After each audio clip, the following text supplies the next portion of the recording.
você que se conectou aqui no podcast Vida Moderna. Eu não sei se você está me vendo ou me ouvindo, porque nós estamos nas principais plataformas de podcast do mercado e também no YouTube. E já que você está aqui no YouTube, curta o canal, curta esse episódio também e inscreva-se no canal para receber todos os vídeos que forem publicados aqui em primeira mão. E se você ativar o sininho, vai receber com certeza esses vídeos todos. E quem está comigo aqui hoje é o Leonel Oliveira, que ele é o diretor-geral da Nutanix aqui no Brasil. Tudo bem, Leonel? Como é que Tudo bem, Guido? Como é que tá? Tranquilo? Tudo bem, tranquilo. Excelente. Leonel, só para a gente botar quem está ouvindo ou vendo a gente na conversa. Perfeito. A Nutanix é uma empresa de tecnologia voltada para que área? Bom, a Nutanix ela foi basicamente criada para poder inserir o contexto empresarial, do modo geral, no mundo de nuvem híbrida. Né? Começou com nuvem privada, aquela coisa toda, mas colocando o contexto de nuvem híbrida mesmo, para poder garantir a experiência das empresas, a experiência dos negócios em conseguir ter um único modo de passear, fazer aquela jornada nas nuvens públicas e na nuvem privada. Sim. Então, com o quê? Com facilidade, né? Trazendo facilidade, simplicidade, segurança.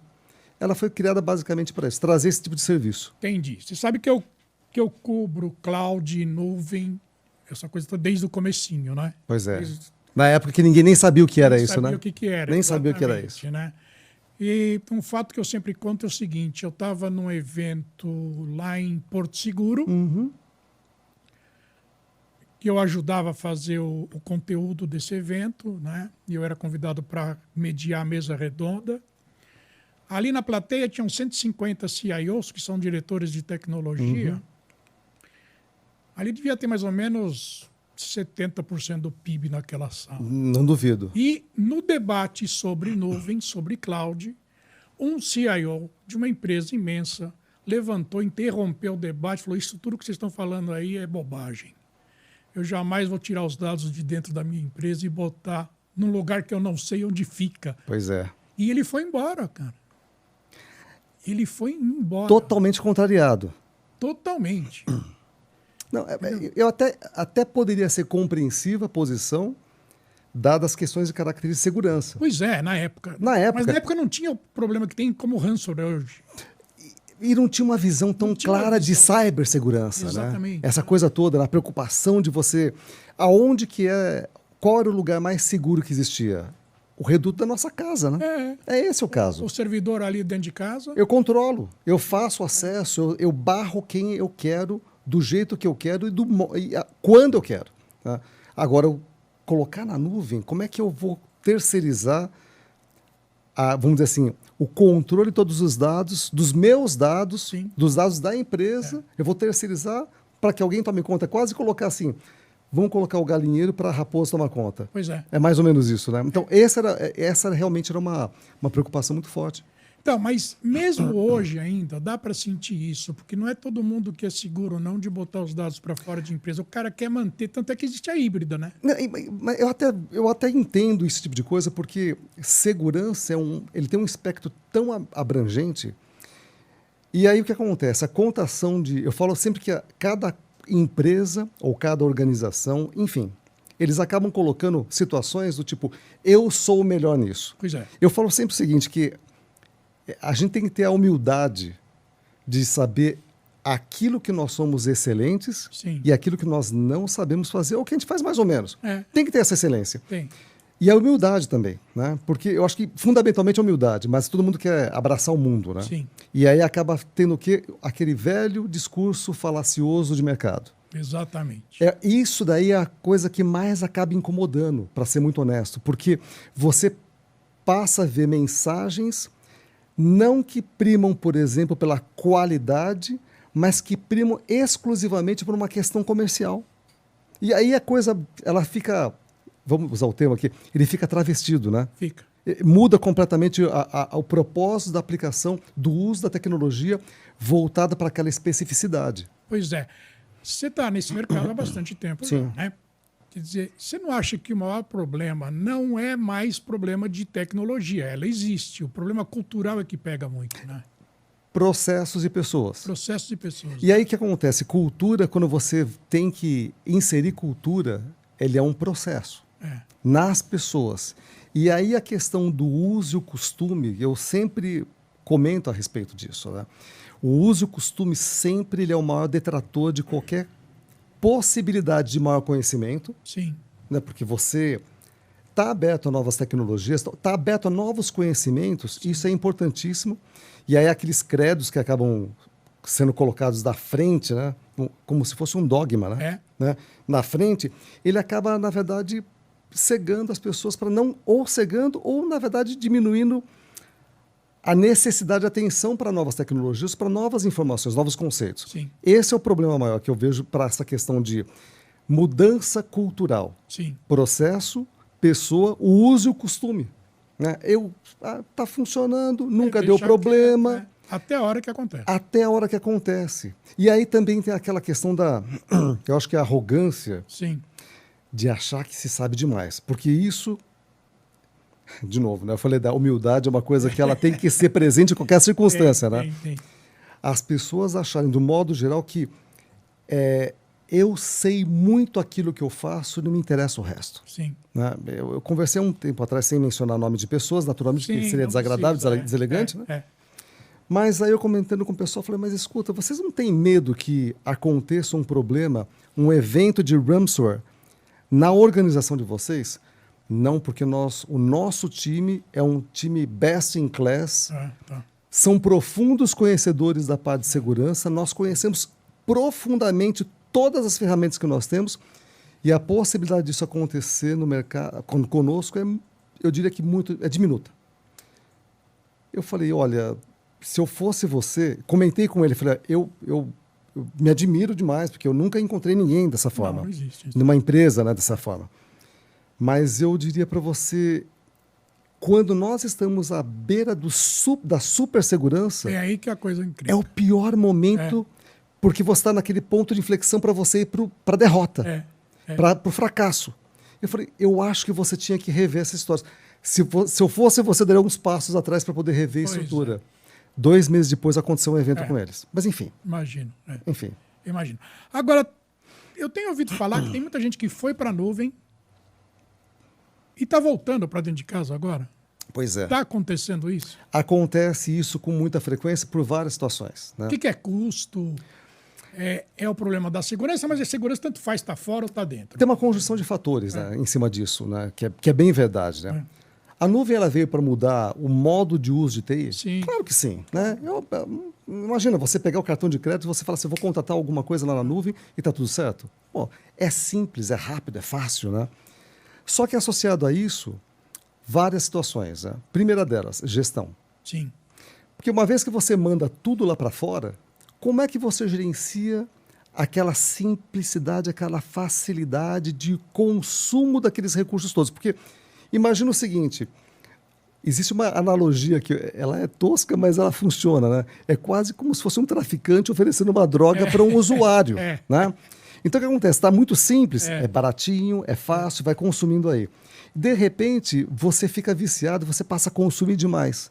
E aquilo passa a ser caro para você. Exatamente. Só que além disso, vem assim, quando você passa todos aqueles dados, aquelas informações, as aplicações para a nuvem, se você não tiver uma governança, se você não tiver um FinOps, ou seja, uma preocupação financeira em cima disso, o custo fica extraordinariamente exorbitante. Exatamente. Além de outros elementos clássicos, né, de acesso, eventualmente, latência, eventualmente. Não estou dizendo que isso aí seja o grande vilão da história, mas quando você coloca isso no acabouço todo, do contexto todo que existe da parte de acessibilidade dos dados, da gestão daquilo, que não fica tão gestão assim, né? Fica uma congestão, né? Nesse caso, o pessoal começa a se deparar com a seguinte situação.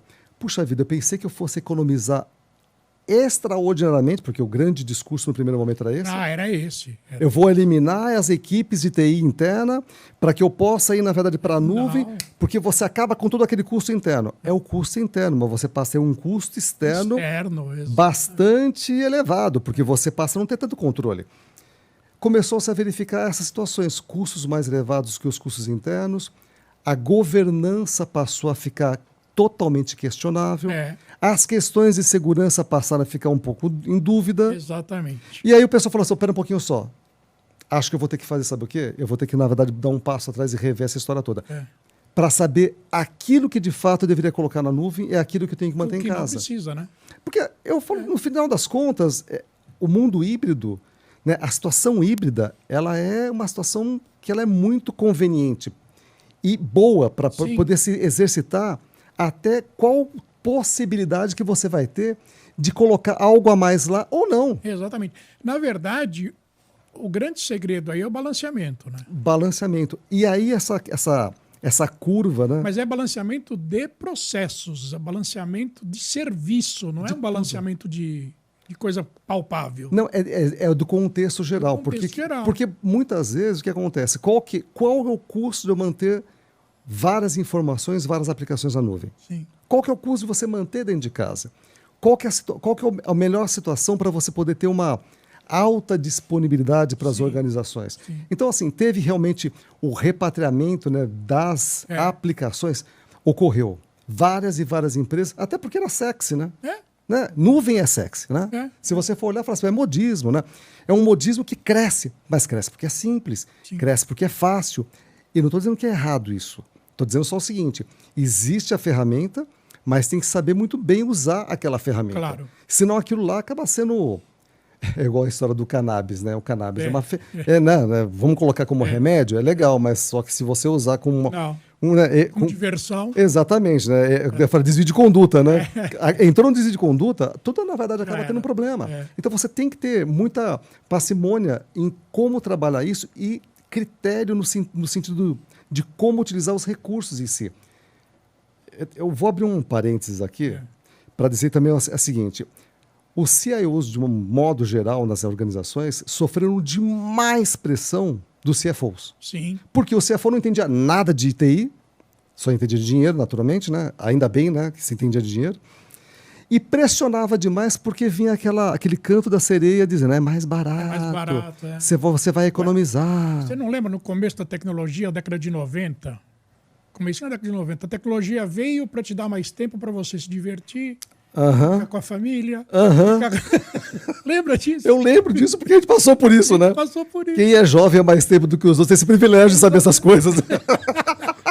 Cara, processos que eram resolvidos em 90 dias passaram para 90 minutos. Então, assim, tem umas situações... E vem tudo para cima. E vem, as pessoas ficam... Na verdade, existe todo um retrabalho, existe toda uma situação, mas existem circunstâncias também em torno disso. Quer dizer, tem... Todo o balanço, aquilo que você comentou, o balanceamento de tudo processo, é ao longo do tempo. E é a curva da experiência que vai ajudar a gente nisso daqui também. Exatamente. Porque ao longo do tempo, o discurso que vai ser vencedor realmente é o discurso da experiência. Porque por mais que você fale hoje, muitas vezes no mercado, de coisas novas, né? Que quando você vem com uma tecnologia nova, uma coisa, né, disruptiva, todo mundo fala, uau, isso daí é mentira, né? Cansei de ser chamado mentiroso em várias circunstâncias. Não sendo. Sim. Mas, assim, a dúvida realmente ela acaba te levando para a situação. O pessoal acaba sendo incrédulo com uma série de situações. E eu entendo isso. Lembra do uso e costume? Sim. É isso. Né? Acaba entrando nessa parte do uso e costume. Exatamente. Vamos pegar agora segurança mesmo, né? Ransomware. Que nem você falou. Alguém aí falou, alguma empresa falou para você que não ia ser atacado e foi atacado. É atacado. Né? Aí quando falam para mim, pô, eu vou ter que gastar uma grana com segurança, eu falei, olha, vai ficar mais barato. Né? Aí ele fala, mas como é que dá para medir isso? Eu falei assim, você pega e arranca todos os computadores da sua empresa da tomada e fica 4 horas sem eles da tomada. Se te entra um ransomware, você vai ficar uma semana fora do ar. É mais ou menos essa experiência. Tira da tomada, é simples. Uma coisa que acontece eu falo que tem uma expressão clássica que diz assim, fazer economia de palito em festa de camarão. Porque o que acontece? Segurança sempre vai ter necessidade de grandes investimentos. Sim, não tem jeito. Sempre. Isso não tem o que fazer. Porque, e outra coisa, tem que ter muito critério, de novo, tem que ter muito critério em cima disso. Sim. Não gastar, porque eu falo, não é investir. Gastar por gastar, está perdendo dinheiro. O investimento com consciência, ele acaba sendo muito mais relevante e te traz mais robustez para o ambiente. Sem dúvida. Agora, o que acontece? É infalível aquela situação? É inviolável aquela situação? Não. Você, na verdade, só está tentando se precaver de que seu muro vai ser mais alto do que o muro do vizinho. Claro. Para que você não seja a vítima mais fácil. Você tem que criar dificuldades, né? Tem que criar dificuldade, você tem que criar uma série de barreiras para isso. E a preocupação, ela tem que ser sempre, eu diria que ser muito mais holística. Sim. Né? Porque ninguém vem com uma fórmula mágica dizendo que sozinho consegue tudo. Isso não existe. Não existe, não. Isso não vai existir. É aquela história, né? Para você estar bem, você tem que se alimentar com proteína, você tem que alimentar com os sais minerais, com as vitaminas, com o líquido, para que o teu corpo ele funcione muito bem. Só que se você só se alimentar e você não se exercitar, isso tudo vai te fadar, na verdade, ao fracasso também, porque você só vai consumir para manter, vamos dizer assim, a tua engenhoca em funcionamento. A mesma coisa acontece na célula, porque é um organismo.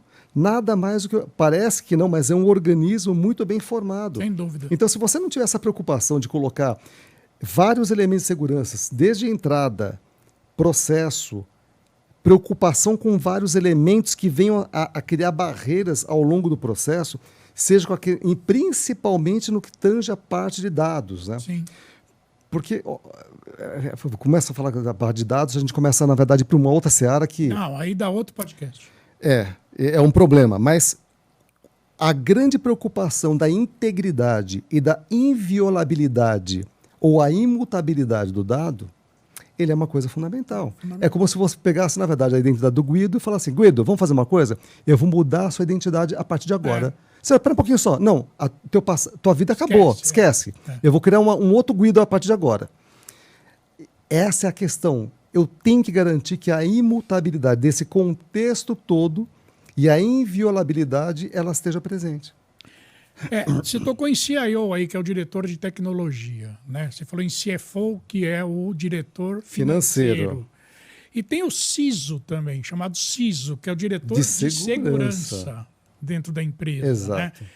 Cara, na minha opinião, tanto o CIO quanto o CISO e quanto o diretor financeiro, eles não dormem mais tranquilo, principalmente no fim de semana, porque a qualquer momento você pode ter uma invasão na empresa e é o caos, né? É o caos, porque o que acontece?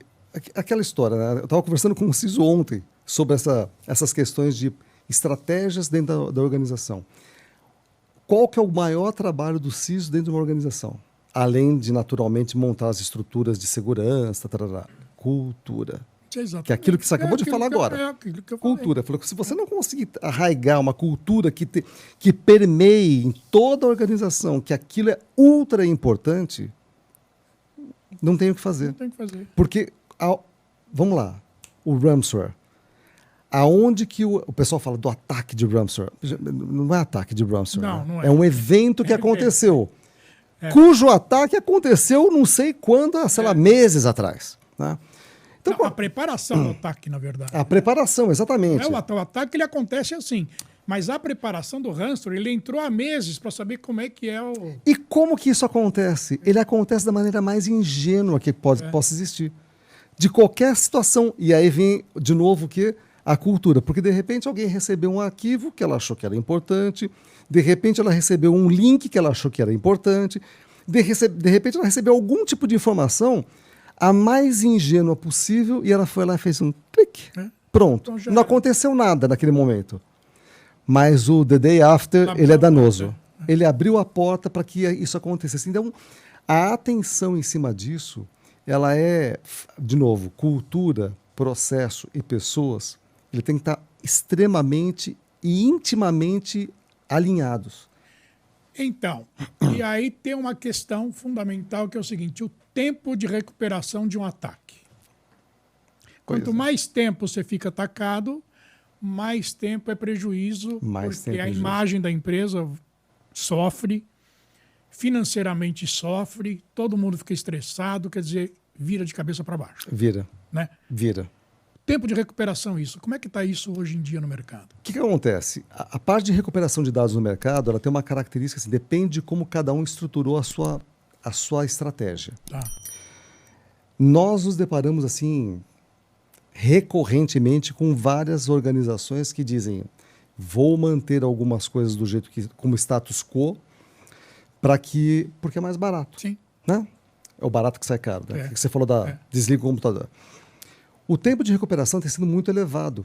Então, de um modo assim, quando os usuários eles não conseguem ter um planejamento adequado para que lembra que eu falei da questão do dado? Sim. A imutabilidade do dado ela tem que ser garantida para que ele possa, a partir do tempo ou do momento que ele identificou, aqui eu acho que não é mais, é identificado que não tem o evento, eu vou fazer uma recuperação a partir daqui e vou aplicar todas as, vamos dizer, as estratégias de segurança para poder cercear qualquer tipo de problema.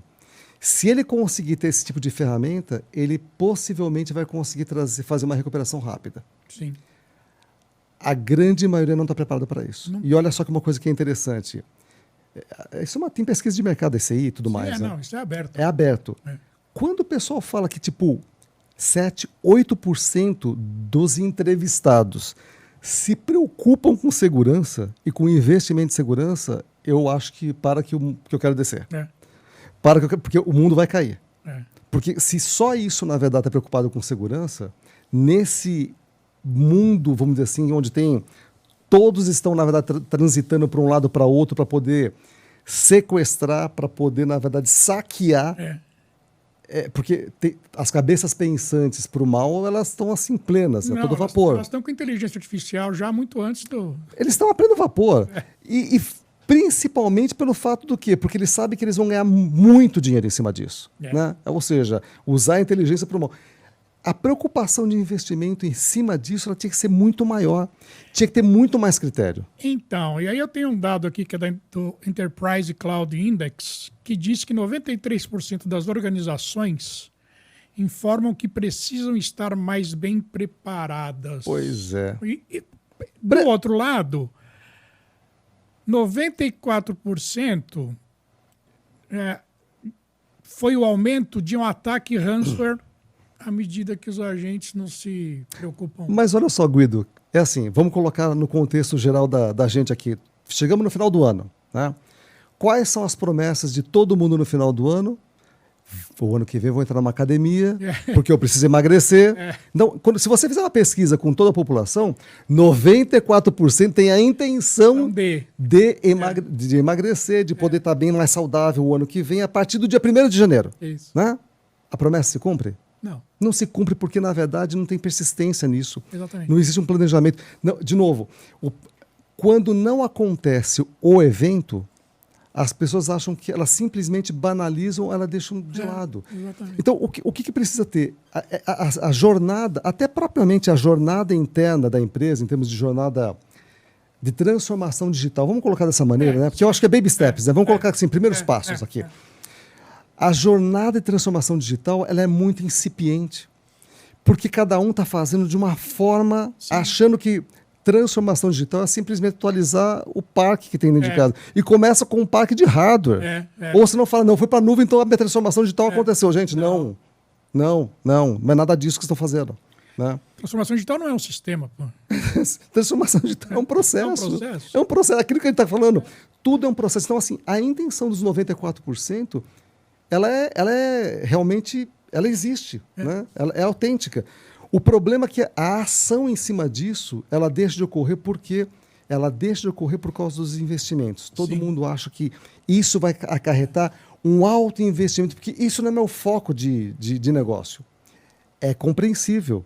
Mas acontece que hoje, quem consegue atuar no mercado, efetivamente, sem a tecnologia aliada, não existe.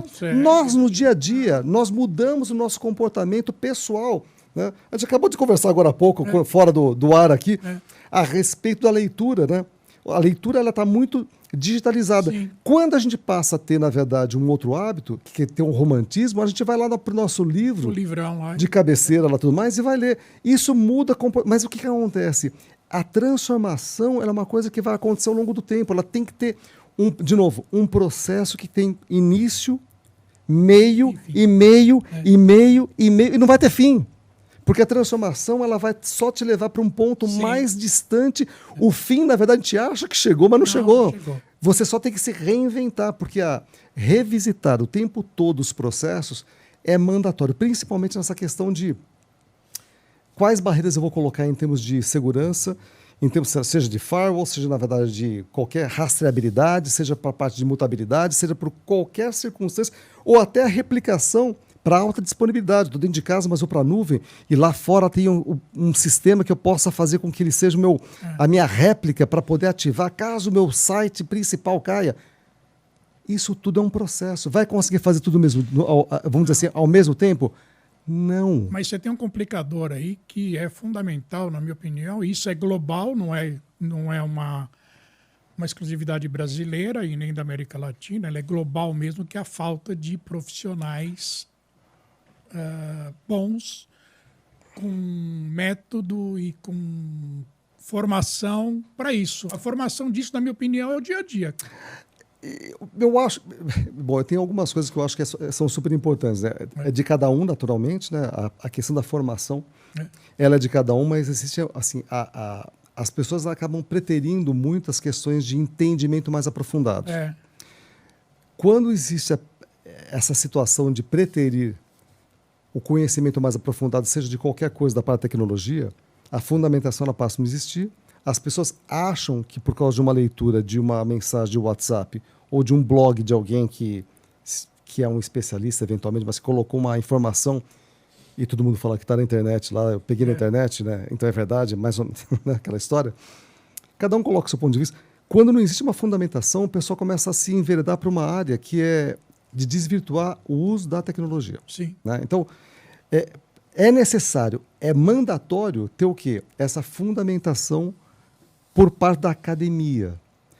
Eu digo isso porque, assim, nada sem estudo, nada sem, na verdade, você conseguir compreender, consegue dar base e fundamentação para você poder estruturar muito bem as ferramentas disponíveis. E você passar a entender aquilo que, de fato, é valioso e traz algum valor. Sim. Né? Porque tem isso também, né? Você pode trazer algum valor para a sua estrutura.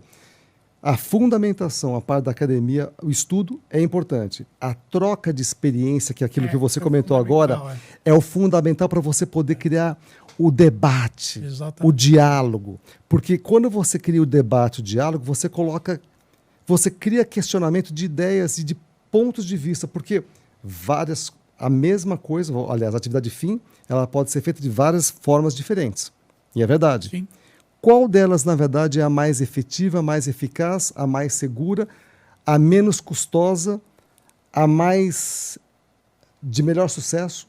Então, isso tudo é a curva da experiência e a troca da experiência entre os profissionais, de fato. Né? Hoje, por exemplo, aquilo que você falou, falta profissional. Bom, só no Brasil, se você for olhar a quantidade de posições em aberto que tem no Brasil na área de tecnologia, é um absurdo. É 1 milhão. É um absurdo. E quando você fala, mas como que não tem profissional? Não tem. Não tem informação. Não tem informação. E o mais engraçado, eu falo engraçado não no sentido divertido, mas de estranho, né, vamos dizer assim, é que você vê que algumas instituições muito sérias conseguem fazer uma fundamentação boa. Sim. Outras nem tanto. Né? E elas cospem profissionais no mercado sem a preocupação de realmente criar uma graduação ou uma formação competente. Exatamente. Isso é terrível. Isso é horroroso. Porque você passa a ter... Tem algum problema você fazer uma formação no Instituto A, B ou C? Não tem problema nenhum. O problema é se por acaso você não questionar a sua formação. Para que você possa comprová-la. Então, questionar e você também não evolui na tua formação. Né? Não tem como. Né? Então, assim, qualquer coisa que você faça, ela é muito bacana para 20 anos atrás, 30 anos atrás, 10 anos atrás, ou para um único ponto de vista. Quer dizer, a pessoa não consegue ter diversidade, ela não consegue ter jogo de cintura para poder ouvir e saber julgar. Né? O julgar na forma saudável, né? Saudável. Do julgamento, falando, não, mas isso aqui, pera um pouquinho, tem alguma coisa errada nessa história. Vamos procurar o jogo 7 erros que nós vamos encontrar. Né? Então, Isso não existe. Então o pessoal aceita muito, né? E aí acaba tendo o quê? As grandes lacunas, né, que existem dentro da própria das estruturas de implementação dessa parte toda de tecnologia em si. Exatamente. Agora, me diz uma coisa. Para você chegar onde você está hoje, diretor de uma multinacional, global, zona, importante e tudo mais, né? Qual é que foi a tua formação acadêmica e profissional para chegar onde você está hoje? Pois é. Olha só, Guido, tem uma coisa muito engraçada. Que outro dia eu estava conversando agora de manhã com outro colega meu, que é um executivo de sucesso também. É. E ele comentou assim, a nossa trajetória foi uma trajetória incomum, né? Eu falei, mais ou menos, eu falei. A nossa trajetória, ela é uma trajetória muito parecida com todos os executivos de sucesso, da grande maioria dos executivos de sucesso. Sim. Por quê? Nós viemos do nada. Exatamente. Nós viemos de absolutamente nada. Não como uma situação de vítima, né? Porque a gente, assim, eu vim de uma família muito pobre, né? Sim. Muito, muito pobre. Mas eu nunca me considerei, na verdade, vítima por causa disso. Claro, não. Pelo contrário, eu vi aquela oportunidade que meus pais colocavam para mim, e eles falavam assim, Leonel, você tem que estudar o máximo que você puder. Porque a única coisa que vai conseguir fazer com que você mude de posição vai ser teu conhecimento, porque ninguém vai roubar de você. Você esquece, mas ninguém te rouba. Né? Você mesmo acaba sendo o teu próprio suicida nesse caso. Né? Mas eu vim de uma formação muito... assim, toda a minha formação ela foi muito fundamentada na parte técnica. Eu comecei... Imagina, eu era moleque, eu fui fazer um curso de eletricidade de manutenção. Tá. Né? Senai? Senai. Era menino. Né? E aquilo para mim, eu era assim, imagina eu entrar num lugar que não falava sequer uma palavra errada. Bobo talvez fosse o palavrão pior que eu tinha na minha boca. Né? E aí você entra naquele mundo de diversidade toda, de gente de todos os tipos, mas que te traz uma característica de assim, te traz uma... você fica muito mais aguçado em termos de observação das outras pessoas, da diferenciação. Aquilo para mim já foi um choque de cultura, mas que foi muito bacana para ver pontos de vista. Sim. E os professores, eles eram extraordinários. E aí eu coloco, na verdade, o Sistema S nesse aspecto. Sim, é ótimo. Para Brasil, É. em todos os aspectos, ele é extraordinário. É. Ele é extraordinário. Né? E aquilo me deu uma visão muito interessante, que eu fui para um colégio técnico. Sim. Também, né? Fui para o colégio técnico, aquela coisa toda, técnico eletrônica. E comecei a trabalhar. Lembra aquela história de começar a trabalhar pela necessidade, porque não tinha dinheiro. Né? Então eu tinha que fazer o quê? Eu tinha que ralar. E eu competia com pessoas que não precisavam trabalhar. Sim, imagino. Aquelas pessoas que podiam ter só estudar, né? Ter aquela situação mais confortável de só poder estudar. E de QI alto, né? E de QI alto, que eu digo é quem indicou. Quem né? indicou. E outros de QI alto também, né? Então, aquela história, quando você começava a ver aquela situação, você falava assim, puxa vida, eu tenho que ser muito melhor do que eles. Sim. Ainda que eu não tenha, talvez, a mesma oportunidade, mas eu tenho que me sobressair. E aí eu fui fazer uma engenharia. Fui fazer uma engenharia elétrica. Fui ser engenheiro eletricista. Competindo com quem? Com todos os outros os profissionais de mercado. Todos os outros. Né? Também de mercado que estavam ali. Eu falei, eu preciso criar diferenciação. Eu aprendi inglês no começo da minha carreira sozinho. Eu fui autodidata.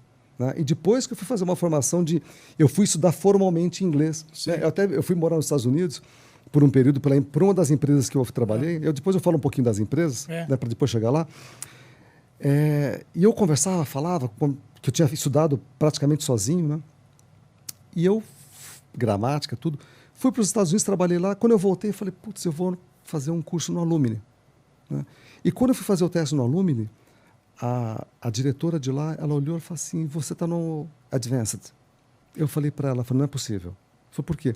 Porque eu nunca fiz uma formação normal, uma formação regular de estudo de inglês, de estudo gramatical na essência, na raiz. Sim, sim. Eu falei, nunca fiz isso. Eu falei, mas você fala um inglês perfeito, você tem uma gramática excelente e tudo mais. Eu falei, mas eu quero voltar uns passos para poder rever. Porque eu tenho certeza que pra entender a língua, né? Porque eu tenho certeza que tem coisas que eu ignorei na época e eu preciso revisitar. Pois é. Isso foi uma situação. E aí eu fiz a formação de engenharia. Nesse meio tempo eu trabalhei numa empresa química, que eu logo no começo da minha carreira lá tudo mais, eu fui trabalhar numa empresa química como aprendiz eletricista, virei na verdade técnico eletrônico, fui ser projetista numa outra empresa, estava na Pirelli, tudo mais, que depois eu acabei indo para uma empresa chamada Essil Yokogawa, Essil P&D e Essil Yokogawa. que acabou virando Yokogawa América do Sul. Sei. Lá eu acabei tendo uma convivência com pessoas eu falo assim, pessoas extraordinárias, pessoas inspiradoras. E pessoas inspiradoras a gente tem que encontrar o tempo todo no caminho, e nós temos que ser fonte de inspiração para outras pessoas que estão vindo. Exatamente. Porque se a gente não fizer isso, eles morrem. É. E isso é uma coisa que é importante, né? Então, o que aconteceu? A gente começou. Aquilo, na verdade, era um deleite para mim. Porque eu conseguia conversar com todas as pessoas de melhores formação, do ITA, da Poli, aquela coisa toda. Eu conseguia ver isso, mas concorrendo com eles. E fui me sobressaindo. Até que eu fui trabalhar numa outra empresa chamada Fisher Roseman, fiz uma transição que era da área de automação. Sei. E aí eu fui transicionado para a área de TI. Olha só, né? Fui para a área de software, TI, fui trabalhar na Network Appliance, aquela coisa toda. Abri a operação da Riverbed no Brasil durante... Da Riverbed. Da Riverbed. Aliás, o podcast que eu fiz com você há muito tempo atrás foi na Riverbed, né? Foi na Riverbed e tudo mais, né? Então, assim, a gente começou no ano de 2000 e pouco, 2003, mas 2002, aquele rompante com a Network Appliance, introduziu uma tecnologia no mercado que ninguém conhecia e que a EMC era dominadora e o pessoal...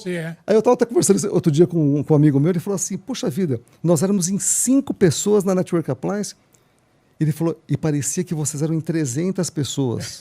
Eu falei, sabe por quê? Porque existia paixão naquilo que a gente fazia. Existia, na verdade, uma credulidade, a gente entendia, a gente queria fazer diferente. E a gente montava isso. E quando a gente foi para a Riverbed, eu abri a operação, foi a mesma coisa. Cresceu, explodiu, foi uma coisa extraordinária. E quando é que o negócio entrou na tua veia? Entrou na minha veia mais ou menos uns 25 anos atrás. Olha só que coisa, eu questionava... Um cara técnico, né? Você era eminentemente técnico. Eminentemente. Entrou negócio e... Mas por que aconteceu isso? Eu questionava demais, sabe o quê? O modo como as pessoas da área comercial faziam os trabalhos no mercado. Eu falei, como é que você, na verdade, vende... A gente refazia projeto, né, aquela coisa toda. Eu falei, como é que vocês venderam esse tipo de coisa para fazer implementação? Isso é impossível de implementar. Ele falou, mas como assim? É impossível. Então, você tem que dar um jeito. Eu falei, não tem como dar jeito. Isso que você vendeu um retângulo, e isso aqui, na verdade, é uma circunferência. Não vai caber. Né? Aquele questionamento que aconteceu quando eu estava lá na Yokogawa, lá muitos e muitos anos atrás, foi o que, na verdade, me levou para a área comercial. Porque eu não conseguia... Eu falo assim, é melhor você ficar vermelho uma vez do que amarelo sempre. Sim. Né? Eu não conseguia, na verdade, pensar na história de... chegar na frente de um cliente e falar assim e ficar enganando o cliente. Não. Sabe, eu contando meias verdades. Eu falei, pessoal, não quero fazer isso. Não dá para fazer isso. Eu não quero cometer honesticídio. Né? Sim. Mas eu não quero também enganar ninguém. Porque a autenticidade, né, você praticar a honestidade, você ter aquela gana para fazer as coisas acontecer, isso contagia a outra pessoa. Claro. Isso faz com que a outra pessoa entenda que aquilo que você está falando, de fato, é verdade. Claro. Ou você é um grande ator. Sim. Né? Sim. Que não é meu caso, porque eu sou ruim demais para isso. Mas o que acontece? Foi aí que entrou a veia de negócio. E a coisa realmente foi ganhando proporção. Ela foi ganhando proporção, até que eu realmente assumi a operação. Sim. Fui assumindo a operação. E na Nutanix, que foi a abertura da Nutanix há 10 anos atrás, a gente começou do nada. Éramos em 2 pessoas também aqui. E começou a crescer absurdamente a operação né? No Brasil e na América Latina, no mundo inteiro, né? E incomodando muita gente, na verdade. Né? Mas incomodando por quê? Porque nós fazemos aquilo que nós... Eu falo sempre, pessoal, a gente tem que falar sempre aquilo que é verdadeiro. É o que acredita. Né? O que acredita é verdadeiro e que realmente vai promover o bem para o outro ali. Eu não faria nada que viesse te prejudicar. Assim como eu não gostaria que ninguém fizesse alguma coisa que me prejudicasse. E uma coisa que também que eu falo sempre é o seguinte, eu falo para minha equipe e tudo mais, né? Mas, olha, você nunca vai vender nada para ninguém. Você vai atender, você vai ver o que ela está precisando. Se você tiver a solução, você vai apresentar e está vendido. Exatamente. E uma coisa que é importante nessa trajetória toda de você poder fazer esse processo de atendimento, todo mundo coloca sempre atrás de empresas e atrás de organizações, porque fulano de tal tem que ser, acima de tudo, profissional. Eu entendo isso, eu concordo com isso. Só que atrás de qualquer ser profissional tem uma pessoa dotada de sentimentos, dotadas de atitudes, dotadas de caráter, que se por acaso aquilo não estiver muito bem resolvido, aquele outro lado jamais vai estar resolvido. Porque se por acaso aquela figura for muito diferente dessa, existe uma falsidade ideológica gigantesca nesse meio. É esquisito. É muito estranho. Tá bom. Eu podia ficar conversando com você aqui um tempão, nós vamos fazer outros podcasts aí, porque tem coisa que a gente falou aqui que passamos por cima, mas que dá para aprofundar pra caramba. Que, né? aliás, a gente até não entrou numa outra série que é de inteligência artificial. Não, eu nem quis tocar nisso. Porque se a gente entrar nessa área, a gente vai ter que fazer mais 3 horas de podcast aqui. Exatamente. Não. Mas eu quero agradecer muito a tua presença comigo aqui. Eu sei que a tua agenda é bastante concorrida, separou esses minutos para mim. Muito obrigado. Guido, super obrigado pela oportunidade, obrigado pelo pessoal que está ouvindo a gente aqui também. E a qualquer momento a gente volta aí com um outro podcast, com certeza. Tá bom, muito obrigado. Obrigado, Guido. E você que está com a gente aqui, muito obrigado por sua audiência e por ter visto a gente aqui nesse podcast. E eu vou terminar esse podcast como eu termino todos. Além de excelente conteúdo, nós entregamos conhecimento. E eu te vejo num próximo podcast. Tchau!